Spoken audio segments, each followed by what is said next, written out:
At my father's funeral, my brother demanded all the inheritance because he's the biological son, and I'm just my mom's child from a previous marriage. I said, 0K, I have renounced it, but never contact me for the rest of your life no matter what. He smirked and said, like I ever would.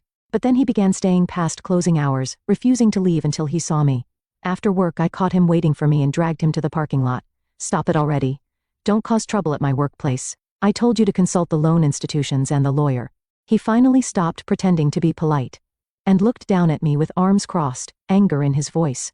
I already consulted them, okay?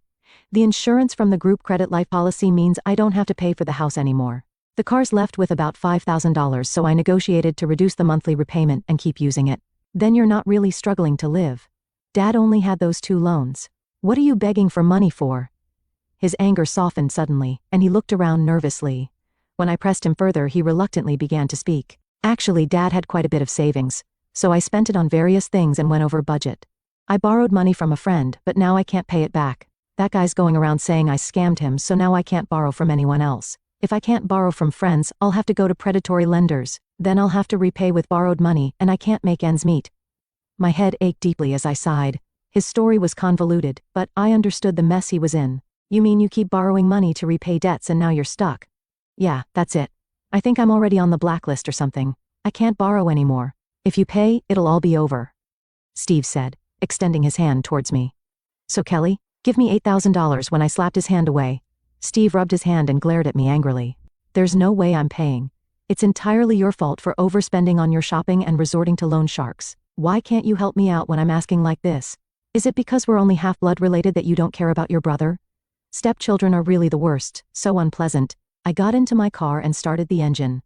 Steve tried to cling to me in desperation, but I knocked his hand away. You promised not to contact me for the rest of your life in exchange for monopolizing the inheritance. You break promises, beg for money. And on top of that, you're rude and foolish. I don't have a single penny for you. If you come again, I'll call the police. Steve repeatedly called out to me, Kelly, but I ignored him.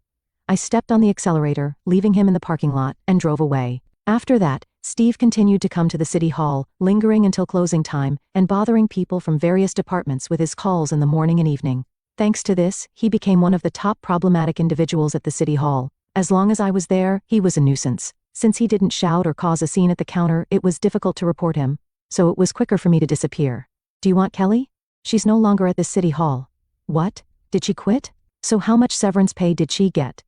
When Steve came to the counter as usual, he learned from the staff that I had quit and received the severance pay, and he frantically started looking for where I might be.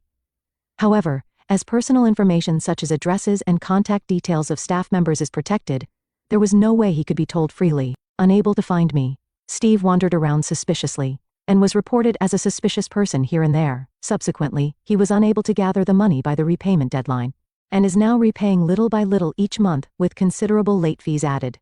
I heard this from a kid whom Steve had defaulted on.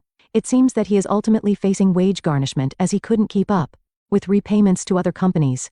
Now he is forced to live modestly, a far cry from the arrogant brother who used to strut around. As for me, I didn't actually quit the city hall. The city where I work was formed by merging several towns, so the old town hall still functions as a branch office. I explained the situation to the personnel department, and was transferred to a branch in the mountains until things settled down.